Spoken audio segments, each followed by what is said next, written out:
14 जुलाई 1969। NASA के control room में सैकड़ों साइंटिस्ट्स और इंजीनियर्स अपनी स्क्रीन पर नजरें टिकाए बैठे थे। अपोलो 11 मिशन अपने सबसे निर्णायक पल में था। कुछ ही घंटों में इंसान पहली बार चांद पर कदम रखने वाला था। लेकिन उसी रात कुछ ऐसा हुआ जिसकी चर्चा वर्षों तक नहीं हुई। जब स्पेसक्राफ्ट चांद के उस हिस्से के पीछे पहुंचा जहां अर्थ से कम्युनिकेशन असंभव हो जाता है, कुछ मिनटों के लिए सिग्नल पूरी तरह गायब हो गया। यह एक्सपेक्टेड था, लेकिन जब सिग्नल वापस आया, एस्ट्रोनॉट्स की आवाज पहले जैसी नहीं थी। उसमें तनाव था, एक अजीब खामोशी थी। बज़ ऑल्ड्रिन ने बाद में कहा था, हमने वहां कुछ देखा लेकिन बता नहीं सकते कि क्या था। नील आर्मस्ट्रॉन्ग ने भी एक प्राइवेट बातचीत में संकेत दिया कि चांद का दूसरा हिस्सा हमारी समझ से कहीं आगे है। नासा ने इन बातों को थकान और साइकोलॉजिकल प्रेशर कहकर खारिज कर दिया। लेकिन सवाल उठता है, क्या दुनिया के सबसे ट्रेंड एस्ट्रोनॉट्स सचमुच हेलुसिनेट कर सकते थे?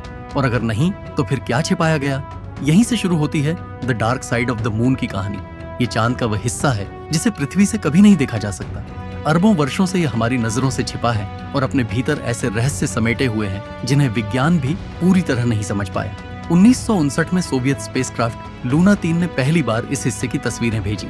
साइंटिस्ट्स जो देखने की उम्मीद कर रहे थे, उन्हें वह नहीं मिला, बल्कि उन तस्वीरों ने ऐसे सवाल खड़े कर दिए जिनके जवाब आज भी अधूरे हैं। आखिर चांद का डार्क साइड क्या है? इसे डार्क क्यों कहा जाता है? और क्या वहां सचमुच ऐसा कुछ है जो हमारी जानकारी से परे है?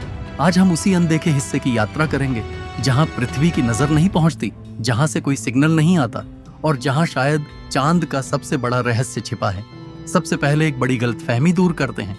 जब हम dark side of the moon कहते हैं तो ज्यादातर लोगों को लगता है कि यह चांद का वह हिस्सा है जहां कभी सूरज की रोशनी नहीं पहुंचती। लेकिन यह सच नहीं है।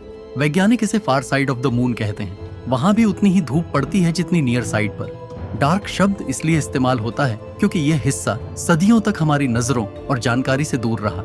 इसका कारण है टाइडल लॉकिंग।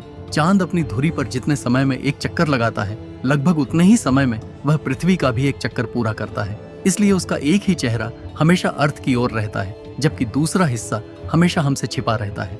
ये कोई संयोग नहीं, बल्कि अरबों वर्षों से पृथ्वी के गुरुत्वाकर्षण का परिणाम है। टाइडल लॉकिंग केवल हमारे चांद के साथ नहीं हुआ। जुपिटर और सैटर्न के कई मून्स भी अपने ग्रहों के साथ इसी तरह लॉक्ड हैं।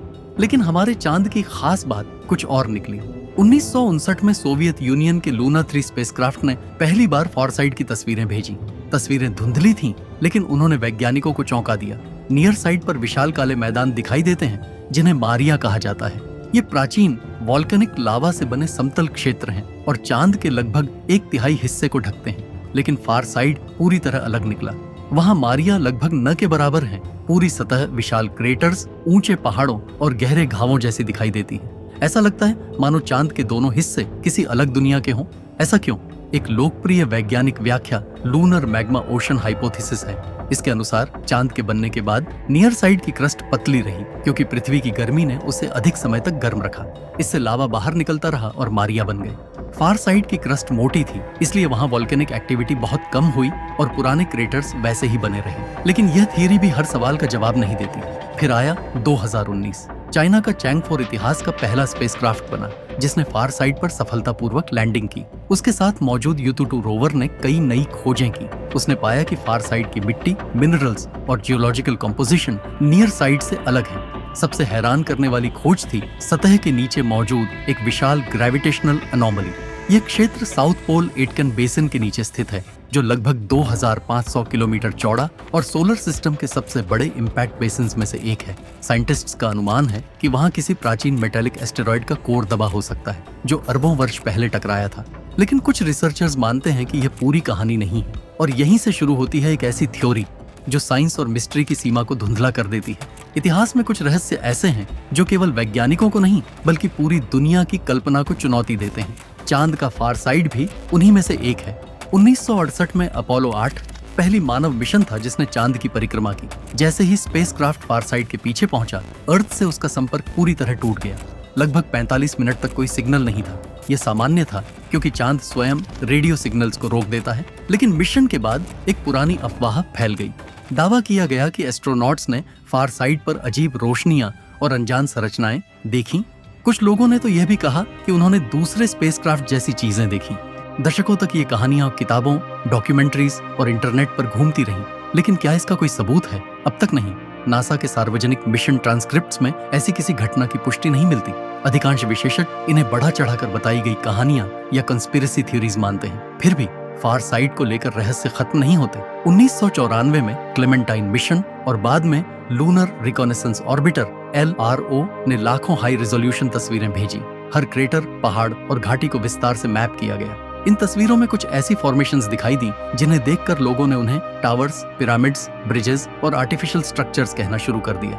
लेकिन जब प्लेनेटरी जियोलॉजिस्ट्स ने उनका अध्ययन किया तो उन्होंने बताया कि ये प्राकृतिक रॉक फॉर्मेशंस, इम्पैक्ट क्रेटर्स और प्रकाश की दिशा से बनने वाले ऑप्टिकल इल्यूजन्स हैं। इसे परेडोलिया कहा जाता है, जहां हमारा दिमाग सामान्य आकृतियों में भी परिचित शेप्स देखने लगता है। फिर भी एक सवाल आज भी बना हुआ है, अगर फार साइड पूरी तरह सामान्य है तो दुनिया भर में उसके बारे में इतनी कहानियां क्यों बनती हैं? शायद इसलिए क्योंकि यह आज भी वह जगह है जिसे इंसानों ने बहुत कम करीब से देखा है। वहाँ कोई परमानेंट ह्यूमन बेस नहीं, कोई लगातार मौजूद क्रू नहीं और बहुत कम मिशंस पहुंचे हैं। यही खालीपन कल्पना को जन्म देता है। लेकिन कल्पना से अलग फार साइड में एक ऐसी वास्तविक विशेषता मौजूद है जिसने वैज्ञानिकों को सबसे ज्यादा उत्साहित किया है, और वही भविष्य में इंसानों की सबसे बड़ी चंद्र खोज बन सकती है। अगर फार साइड का सबसे बड़ा रहस्य कोई एलियन थ्योरी नहीं है तो फिर वैज्ञानिक वहाँ इतनी दिलचस्पी क्यों ले रहे हैं? जवाब छिपा है उसकी खामोशी में। फार साइड चांद का इकलौता ऐसा क्षेत्र है जहां पृथ्वी से आने वाले रेडियो सिग्नल्स लगभग पूरी तरह रुक जाते हैं। न मोबाइल नेटवर्क, न टीवी ब्रॉडकास्ट्स,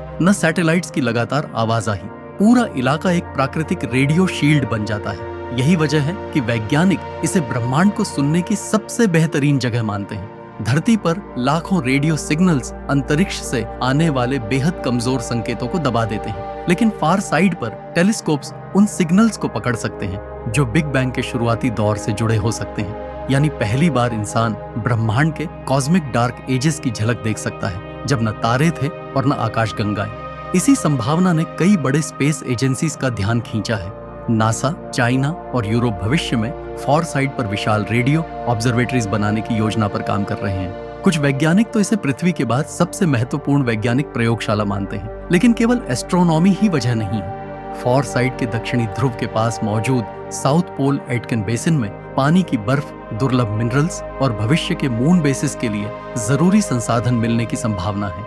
यही कारण है कि आने वाले वर्षों में चांद केवल वैज्ञानिक खोज का केंद्र नहीं रहेगा, बल्कि अंतरिक्ष की नई दौड़ का मैदान भी बनेगा।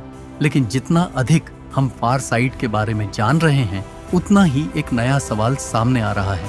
क्या चांद केवल हमारा प्राकृतिक उपग्रह है, या उसके निर्माण की कहानी हमारी कल्पना से कहीं अधिक रहस्यमयी है? अगले भाग में हम जानेंगे चांद की उत्पत्ति से जुड़ी सबसे स्वीकार की जाने वाली थ्योरी और वह अनसुलझी पहेलियां जिनका जवाब आज भी विज्ञान के पास नहीं है।